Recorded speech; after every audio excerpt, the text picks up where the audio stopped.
This episode is brought to you by The Build, a new podcast from the guys behind Sincera, Mike O'Sullivan and Ian Myers. They built their company by figuring out clever solutions to a few important ad tech problems in their industry. And that's exactly what this show is about. Mike and Ian interview some of the smartest tech minds in the biz to hear about how they identified opportunities, solved their hardest challenges, and grew their businesses in the process. Listen to The Build with Mike O'Sullivan wherever you get your podcasts. I think I'm most focused on scalable product design and making sure that the blue border is something that can be installed on hundreds of thousands or millions of computers out there and really deliver on its promise. We are working every day tirelessly to make that possible. It's not only tech too. You got to make sure that your code is high quality and is going to work out there in the field and release it properly. But there's also a service dimension too of helping customers and being there to support them. I'm Dave Matalon, founder and CEO of Venn. This is Code Story, a podcast bringing you interviews with tech visionaries. Spent 6 months moonlighting. There's nothing on the back end. Who share what it takes to change an industry. I don't exactly know what to do took next. many goes to get right. Who built the teams that have their back. The company is its people. The teams help each other achieve Most more. proud of our team. Keeping scalability top of mind. All that infrastructure was a Yes, we've been fighting it as we grow. Total waste of time. The stories you don't read in the headlines. It's not an easy thing to achieve, mind Took it you. off the shelf and dusted it off and tried it again. To ride the ups and downs of the startup life. You need to really want it. It's not just about technology. All this and more on Code Story. I'm your host, Noah Lappart, and today, how David Matalon has built the secure workspace for remote work so your team can BYOD securely without VDI. Today's episode is brought to you by .tech Domains, and this one hits close to home. Back in 2016, I was building my startup and went hunting for that perfect .com and found next to nothing. So I did what every founder does, settled. Here's what I wish someone had told me. You're building a tech startup, just get a .tech domain. It instantly tells investors and customers what you're about. Don't overthink it. Secure your .tech domain today from any registrar of your choice. This episode is sponsored by Unblocked. Unblocked is the context layer your agents are missing. It synthesizes your PRs, docs, Slack, and tickets into organizational context that agents actually understand. So they make better plans, write higher quality code, use fewer tokens, and require fewer correction loops. If you're running Claude Code, Cursor, or any agentic workflow, Unblocked is worth a look. Learn more at getunblocked.com/codestory. This episode is sponsored by Mesmo. If your team is collecting large volumes of logs, metrics, and traces, but still struggling to get timely answers, Mesmo can help. Mesmo is an active telemetry platform that processes and enriches observability data in real time before it's stored or analyzed. That means lower data volume, lower cost, and faster root cause analysis across your existing observability tools. To see how it works, get a demo at mesmo.com/codestory. That's MEZMO.com/codestory. This episode is sponsored by BrainGrid. If you are building with AI coding tools, but your features keep breaking, you need to check out BrainGrid. It is the product management agent for AI builders. BrainGrid turns messy ideas into clear specs, tasks, and prompts that coding agents like Cursor and Claude can actually build the right way. Ship real software, not fragile prototypes. Start free at braingrid.ai. David Matalon grew up in Great Neck outside of New York City.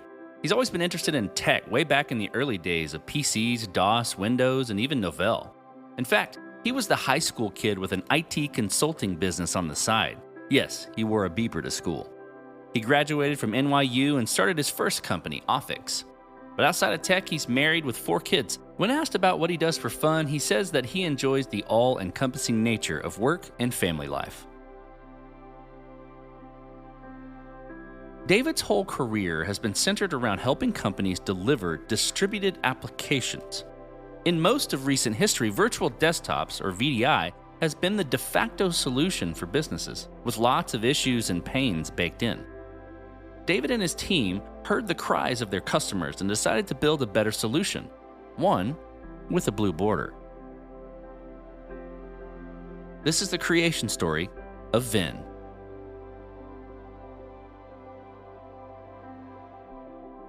Venn is really all about remote work and distributed workforces and the way companies build teams today. What we do is securely enable remote work for any user, any device, any location, and any workflow. And what that does is give IT teams the ability to get out of shipping laptops to people when they join companies and get out of virtual desktop. So our customers are security conscious. They have to protect sensitive data. And typically the way that was done is by issuing your people a company laptop or forcing them to use a virtual desktop or similar technology. So we invented a totally new way of doing that. It's called the blue border. And essentially what it does is it creates a secure enclave on your PC or Mac, and that computer could be personally owned, it could be company owned, it could be third party, it doesn't really matter. And it creates a secure space in which you do work, and your organization, your employer can control that data and make sure it's safe and secure and they're compliant. But you can do that on any device, anywhere. You could be a contractor, you could be an offshore worker, anywhere in the world. You could be someone working home. So yeah, we invented the blue border 3 years ago. My whole career has been helping companies securely deliver applications, and typically to a distributed workforce. Again, that first company that I started out of college, Offyx, was essentially in that business before it was called cloud, before SaaS. So I have 20 years of experience, and I'd say some many lessons learned and lots of war stories in that space. The product really came from finding an alternative to VDI. And I don't know, how many of your listeners know a lot about virtual desktop, but essentially, if you were an organization, you have to protect your data, and you did not want to ship laptops to hundreds or thousands of people everywhere. There's only a couple ways to protect that data, to containerize that work on computers that the organization doesn't own or control. And VDI has been that solution. You're going to log into a remotely running computer somewhere in the cloud. You're going to work on applications that are not really running on your machine. It's very often latency heavy. If you're running on a Mac, it's going to be really foreign. So there's lots of issues. It's complex, it's hard to support, it's expensive.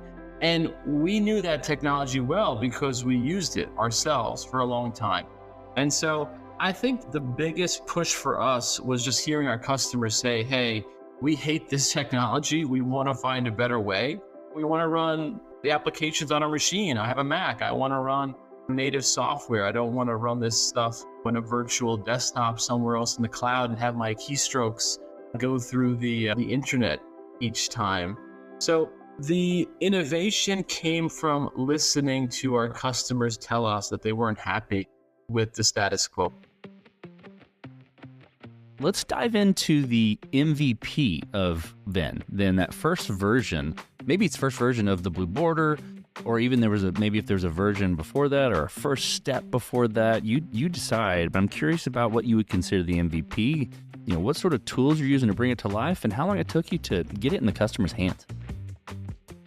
The predecessor of the blue border was a secure workspace, again, designed for that security-conscious, compliance-driven organization with a distributed workforce.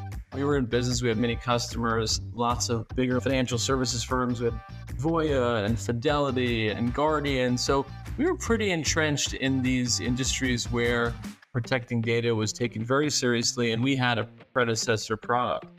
But we wanted to do something new and truly unique, which was allow the user to just use like Outlook on their machine, use Excel that's loaded on your computer.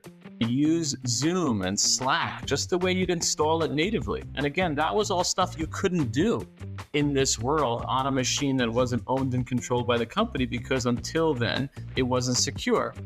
So the MVP was the first time we saw the blue border around a locally installed application protecting that data. And the story is that we woke up really in 2020 during COVID and realized that our strategy as a business was flawed, just given this new world that all of us were a part of. Our product was probably more relevant than ever, but a lot of our selling was conferences and trade shows and visiting customers and getting on airplanes and doing pitch proposals in conference rooms.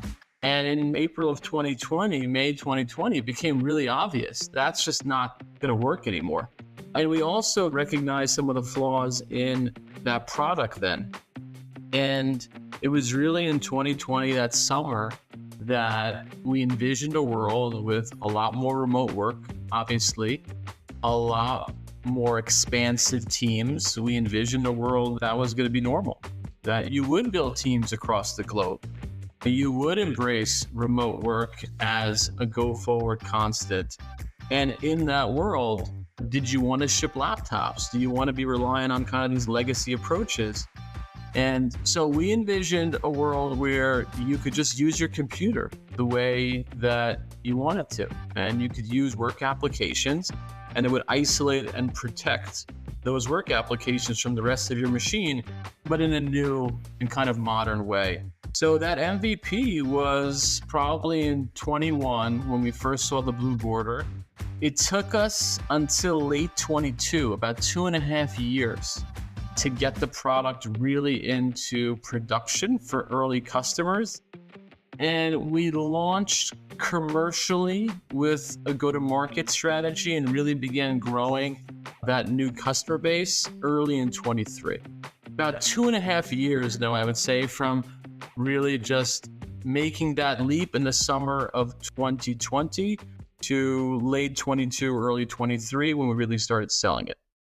Today's episode is brought to you by .tech Domains, and this one hits close to home. Back in 2016, when I was building my own tech startup, I went on the hunt for that elusive .com. Looked high, looked low, and guess what I found? Nothing. What I did find cost me an arm and a leg. So I did what every founder does under pressure. Threw in extra letters, settled for the less than optimal name. And here's what I wish someone had said to me back then. Noah, you're building a tech startup. Just get a .tech domain. Tech startup, .tech domain. It could not be more obvious. It tells investors, customers, and anyone who looks at your website, really, that tech is at the core of your build. And I've kicked myself plenty since, especially when I see the clean and sharp names tech companies have landed on .tech. Nothing.tech, 1x.tech, Aurora.tech, CES.tech, Ultra.tech, Alice.tech, Neon.tech, Blaze.tech, Pi.tech. You get the idea. So take it from someone who learned it the hard way. If you're building a tech startup, don't overthink it. Secure your .tech domain today from any registrar of your choice. This episode is brought to you by The Build, a new podcast from the guys behind Sincera, Mike O'Sullivan and Ian Myers. They built their company by figuring out clever solutions to a few important ad tech problems in the industry, and that's exactly what this show is about. Mike and Ian interview some of the smartest tech minds at Magnite, Chalice, DoubleClick, and LiveRamp to hear about how they identified opportunities, solved their hardest challenges, and grew their businesses in the process. This show is for you if you've had some of these breakthrough moments yourself, or if you're seeking inspiration for the next one. Listen to The Build with Mike O'Sullivan wherever you get your podcasts. I'm curious then how, since that point where you started selling it, you're getting the traction, you're hearing the feedback from the users. I'm curious about maturation. How did you progress and mature the product? And to wrap in a box a little bit, I'm curious about how you build your roadmap. How do you go about deciding that, okay, this is the next most important thing to build or to address with Venn? The reality is that you don't have much choice early on. You're just trying to get this thing to work. You're just trying to make those first customers successful. You are really forced by the customers that you pick to sell this to. And whether that's very strategic and consciously made and chosen, or just happens to be the first 10 or 20 customers that buy this from you. Whichever way that happens, it's really going to be satisfying those early customers. And it's going to be making, so for us, the Blue Border work, but certain customers say, oh, we use these applications, or we use Google Drive this way. We are an engineering firm and we use AutoCAD. So I think what I would say simply is that for us, if we had amazing ideas about what to do roadmap-wise, a lot of that gets pushed aside for the immediate need to satisfy, prove the tech, and have those early customers succeed and want to talk about it. I'm curious about team, David. How'd you go about building your team? Because you got to have the right people to go, basically, remove the need for VDI. How did you go about choosing that team? What did you look for in those people to indicate that they were the winning horses to join you? Team is everything, Noah. It's all about working with the right people that are motivated, people that have a high level of care, people that can execute and deliver work at high quality and just mesh with each other. So it couldn't be more important. How do we do it? One part, obviously, is just making sure that the culture of your team, the team you have today, is strong and healthy. And then making sure that the people that you add to that team are the right fit. And so you have to have the right hiring processes. You have to onboard them properly.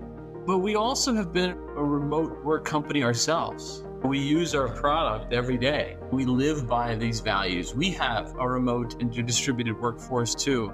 And I think there are certain things about running an organization like that, and the type of culture, the type of trust, the type of empowerment that you want to place in people, the type of respect for privacy.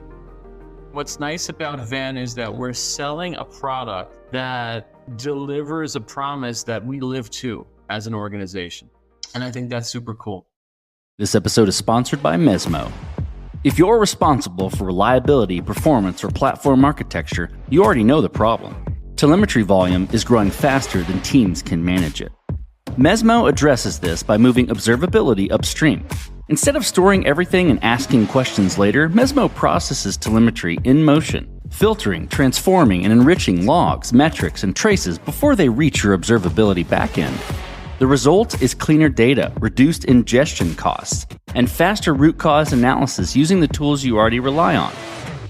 Mesmo integrates with platforms like Datadog, Dynatrace, and open source stacks, giving teams more control without adding operational overhead.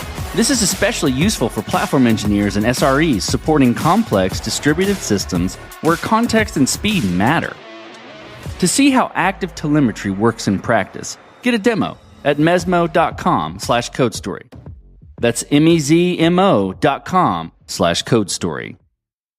This episode is sponsored by BrainGrid. Building with AI coding tools is exciting until the moment things start breaking. You ask for a small change and suddenly 3 other features stop working. AI gets confused, misses edge cases, and loses track of your intent. The problem is not code generation. The problem is planning. That is why BrainGrid exists. BrainGrid acts as your product management agent. It writes clear specification, maps UX flows, asks the clarifying questions you forgot to ask, and breaks big ideas into engineering-grade tasks that AI coding tools can build reliably. It guides Cursor, Claude Code, Replit, Windsurf, and others so they deliver features that work and keep working. Founders use BrainGrid to build real AI-native SaaS products without a technical background. If you want reliable features instead of fragile prototypes, try BrainGrid for free at braingrid.ai. That's braingrid.ai. Okay, let's move into scalability. And this will be interesting to hear how you approach this, from the beginning. And scale can be people and company, can be technology. I'm really curious where it applies for you. And how you approach the beginning, and if there's been interesting areas where you've had to fight scale as you've grown. Yeah, look, scaling the organization is always a challenge in every area. I think I'm most focused on scalable product design.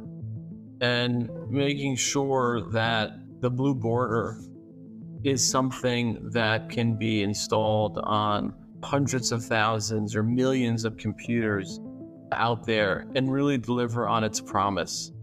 I think that's really first and foremost, and we are working every day tirelessly to make that possible.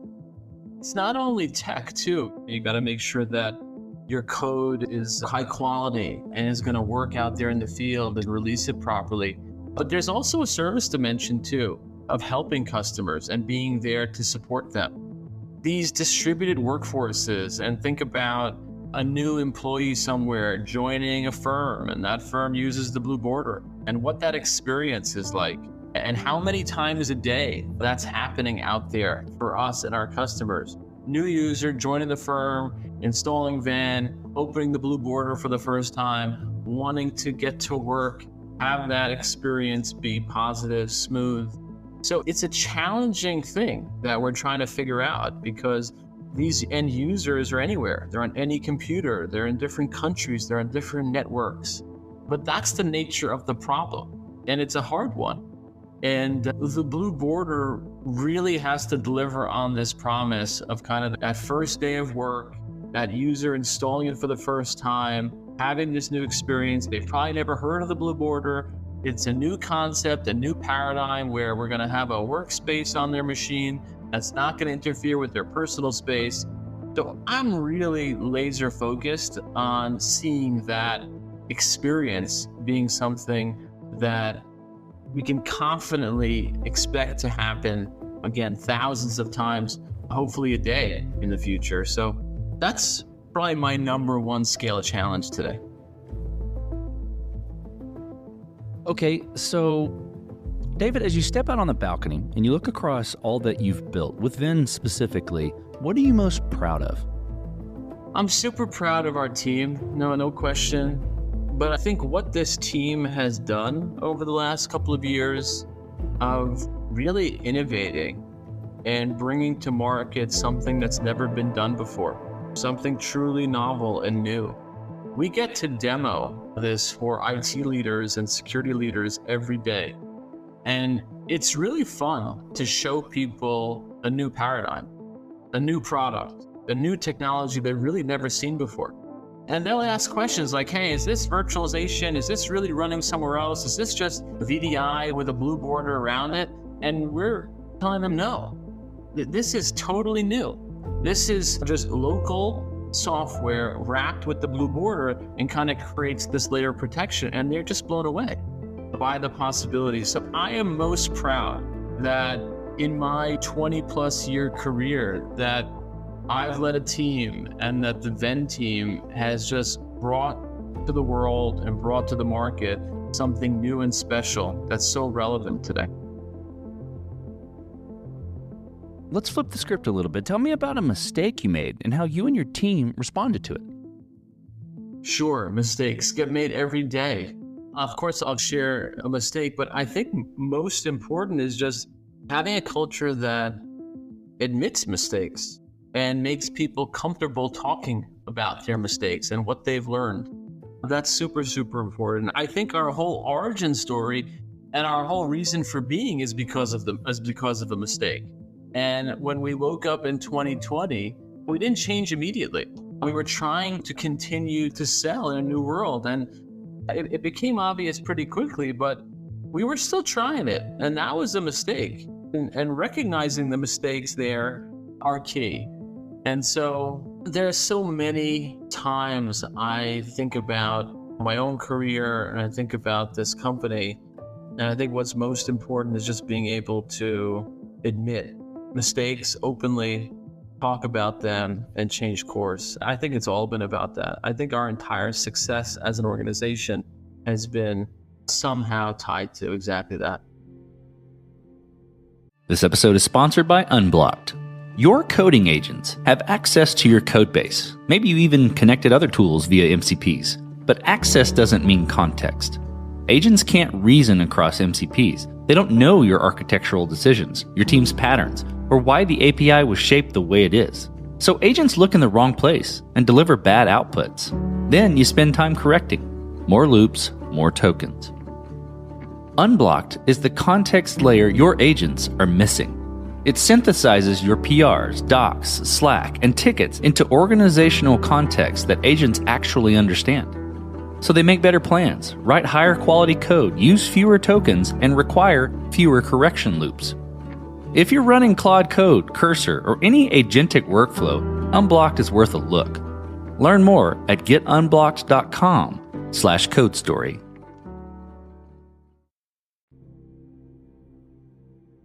All right, well, let's move into the future then. This will be fun. Tell me what the future looks like for Venn, for what you've built, what you're offering today, the team, the product, where you're taking it, all the things. I think that all of us that work, that are part of workforce, that are part of organizations, there's a lot of change going on right now. We focus on remote workforces, distributed workforces. Obviously, there's a huge push for AI adoption, highly rapid change where workforces, in terms of their composition, their geographic footprint, how we work, what work is automated, what work is human, it's all rapidly changing today. For us, it's really helping our customers not say no to innovation. You have a lot of leaders that are really trying to shield the organization from AI because they're concerned about security and because it's new and the challenges there. I think we have to say yes. I really think it's unrealistic and almost ridiculous for organizations and leaders to try to restrict people and from adopting new technologies and new tools. So I see us very much trying to equip our customers and IT to be able to say yes, to really embrace the agility and the flexibility that workforces need, the tools, what type of workers and contractors and the type of tools and where all this happens. I think another big one is just the company laptop. This idea that you start at a company and the first day they give you a laptop and tell you to work on it. I think that's going to be the exception in a very big way. I think that's really only going to be the practice for a few roles. The rest of us are just going to be able to use whatever device we have and get to work and use the tools that we think are best to do the job.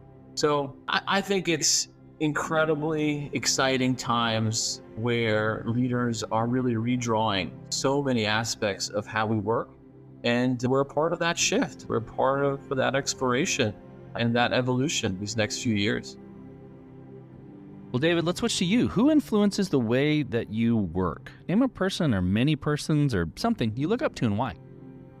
When I was young, I really looked up to the tech CEOs, guys like Bill Gates and Larry Ellison and Steve Jobs. As a kid, they made a really outsized impact on me and what I've wanted to do with my career. And a lot of that still has stuck with me.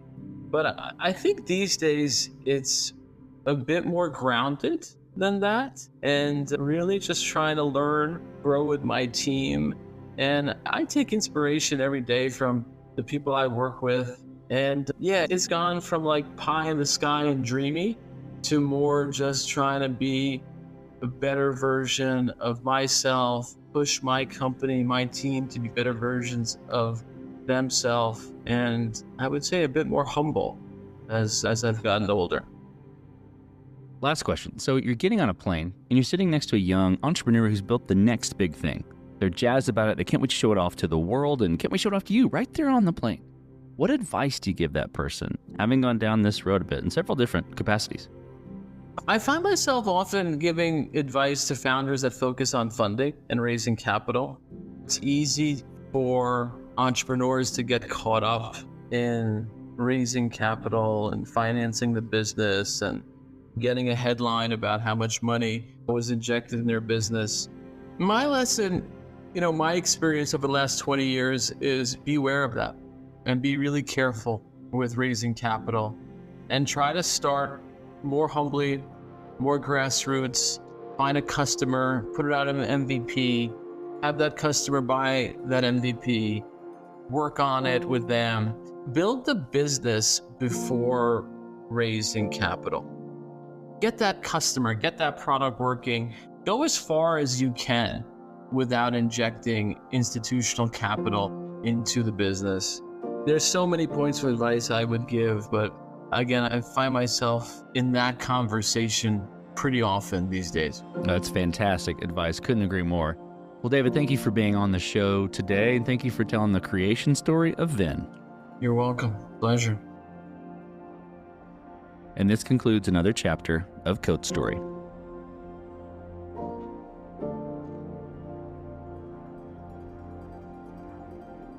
Code Story is hosted and produced by Noah Labhart. Be sure to subscribe on Apple Podcasts, Spotify, or the podcasting app of your choice. And when you get a chance, leave us a review. Both things help us out tremendously. And thanks again for listening.